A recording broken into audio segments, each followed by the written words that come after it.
And with AI coming, who knows, the way healthcare could also change is something else to keep in mind. I think that we should make generative AI work for better quality of jobs rather than displacing jobs. And if India can get that right with a good new industrial policy, I think that this is something that the world will learn from us. All right. Well, talking about new technology, I'm sure you're all seeing that QR code which is there on your screen. If you're wondering what that is all about, just scan it. Scan it. You can ask experts any questions that you have, or others, and we'll try and get those questions answered for you during the course of the day. So that QR code, interactive television, is something which is very clearly one of the innovations that you will see more and more of. Jayant, if I could just get you into that debate, and an exercise that we'll keep doing today, report card on the last 10 years and unfinished business, unfinished agenda to do in the next year, next 5 years, next 10 years. What would be very high on your list of priorities? See, I mean, in last 9-10 years, I would, if I have to give marks, I would give 8.5 out of 10 to the government for the efforts made in the last 2 terms. In terms of the unfinished agenda, I definitely see, Vikram, that on healthcare, I think we've just crossed 2% of our GDP on public expenditure on healthcare. That has to go to up to 4% progressively. That's very, very important. If universal access to healthcare has to be ensured for a country as huge as 140 crore people, that's very, very critical. Education and skill development is another huge agenda where a lot of unfinished task exists. We invest just about 3% of our GDP on the government spend on GDP, both federal and state governments put together on education and skill development, which is among the lowest among all major developing economies and the developed countries. This has to be doubled to at least 6%. That's very, very important. Otherwise, this entire talk about a new education policy or India reaping a rich demographic dividend, this would remain an unrealized opportunity or a potential. So I think this is very, very important. And third, to my mind, which is extremely important, that we have to become not just the 5th largest or 4th largest or 3rd largest economy. We have to become an economy driven by innovation. We are right now a distant cry from that. And that cannot happen unless we lay a lot of focus on creating intellectual property within the country. Right now, we leverage, be it Apple, be it Samsung, be it any other technology,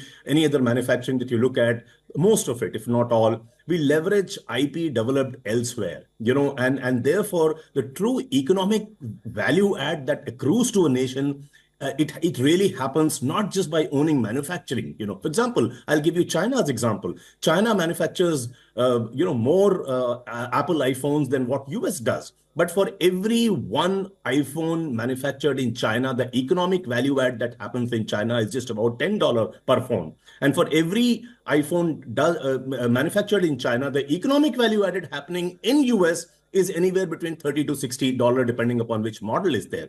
Because whosoever has the intellectual property decides how would be the distribution of profits and costs and so on and so forth. And therefore, we have to invest much more on research and development in science and technology space, which has been languishing at about 0.7%. And that too, 2/3 of it actually happens in the government sector. Industry does barely 1/3 of that, So I think that has to go up very substantially. I still do not have many details, but this 1 lakh crore of outlay that the Finance Minister Nirmala Sitharaman announced about long-term financing for research and development. As they say, unless you go through the detail, but at least the top of the line item which was mentioned in the budget speech, that holds some promise. So to my mind, these three are education and skills, healthcare, and science and technology R&D are the 3 unfinished tasks. All right, Jayant Krishna, thank you so much for joining us with that perspective. How do you get more and more of the economic value? But let's turn our attention now to another very important sector. As you're talking about India becoming a key member of supply chains, as you talk about how India can set up factories that will service not just India, but the rest of the world itself.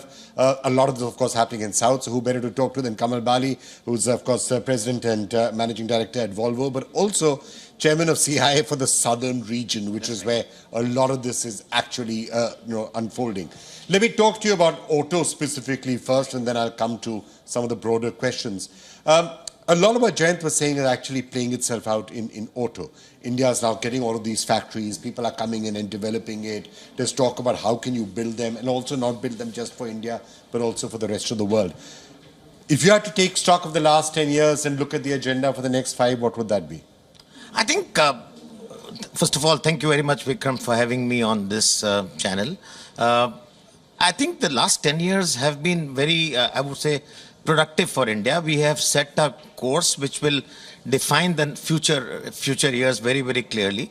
I mean, if you look at the manufacturing sector, I mean, which is one of the sectors of the economy which has always been a little more fragile than other sectors, because and we have hovered always around 15 to 17% of our GDP, and we need to move to about 22 to 25%. And automotive sector is almost 50% of manufacturing. So very well said that therefore this assumes greater importance, because it drives MSMEs, and so the new technology is coming. The fact that we are part of global value chains now, our quality standards have improved dramatically. Of course, the world is also moving at a very fast pace. There are Industry 4.0 challenges to get our MSMEs up to speed on that, because MSMEs account for almost 85% of manufacturing, even in automotive sector. So how do we really push them up? So therefore, to my mind, there's 1 lakh crore in technology and R&D, which she has set aside, I would say more like a grant, because it's over 50 years, okay, I mean, repayment. So I think that's something very, very important for Indian industry. So interim budgets are normally just a statement of broad purposes. Right. But you and most of the experts you've been speaking to have been catching on that one thing as potentially a big bang announcement, even in an interim budget, because it potentially allows a lot to be done. Lot to be done, absolutely. It is going to have a multiplier effect. And also the fact that in India, I mean, at a national level, forget government and private sector,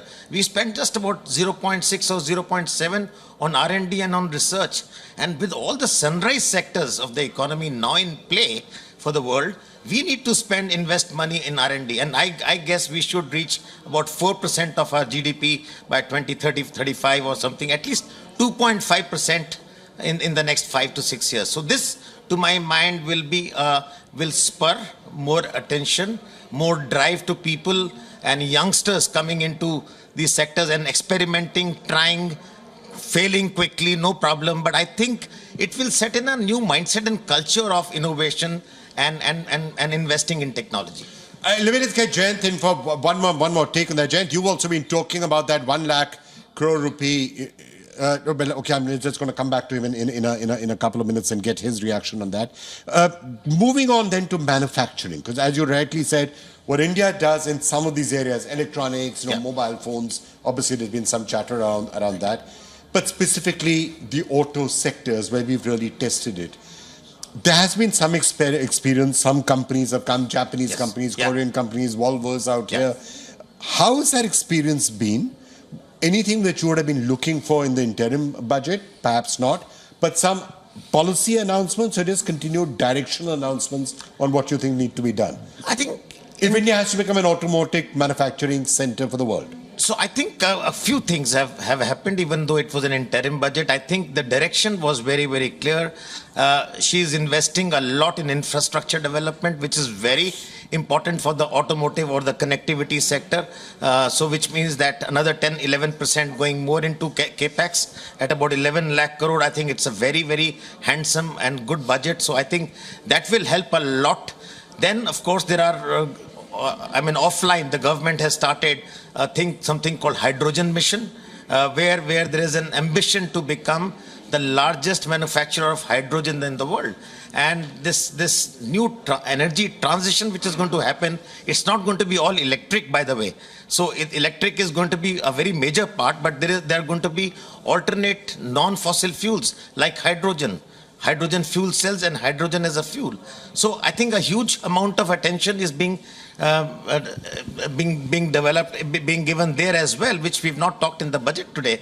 Obviously, it was an interim budget. So to my mind, directionally, we are on the right track. But could India become the leader? Obviously, one of the logic of everything that you're hearing from the government is that India should be one of the leaders in this technology. Absolutely. Now, when it comes to, again, staying with automotive for a little bit, if you look at what is coming, electric vehicles, hydrogen fuel, how will all of this actually translate? Because the era of fossil fuels is going. There is, at least in the rest of the world, a perception that China is taking the edge, right? With whether it's Biden electric vehicles or CATL making batteries. China is really the big, strong player. What does India need to do to say, no, hang on, it's not just China, we are there as well? I think a lot of component manufacturing has to come into India. Unfortunately, we have been not doing very, very well. We have not been focused at component manufacturing. And I think the new policies which the government has brought for Make in India, I think that's really putting a pressure on that. So whether it is battery cell manufacturing or if it is hydrogen and a lot of chips manufacturing, because automotive sectors, 50% of a car or a truck today is ECUs, electronic control units. So a lot of chip manufacturing is coming into India. So I think which is also very good. So I think these are the real sector within the subsectors within automotive industry. We need to focus there and not simply be the assembly shop of the world. So I think that is a shift which I see in the last 10 years, that from just assembling vehicles in India to actually manufacturing at component level. That's the shift what we see, and I think this budget is going to, the coming budget in July, I'm sure is going to push further a few notches on that. There's been a lot of talk about how do you incentivize the states to do a lot more. And you're, of course, the head of CIA for the entire southern region, so important to ask you that question. There's this perception that whether it comes to the tech industry, Bangalore, Hyderabad, manufacturing, states like Tamil Nadu, a lot of that activity is taking place in the south. What are the southern states doing that are different and perhaps lessons that the rest of the country can take? Yeah, I think one of it is that the southern states have had a head start over the rest of the country over a period of time. And I think, for instance, places like Bangalore, Chennai have become centers of excellence when it comes to automotive.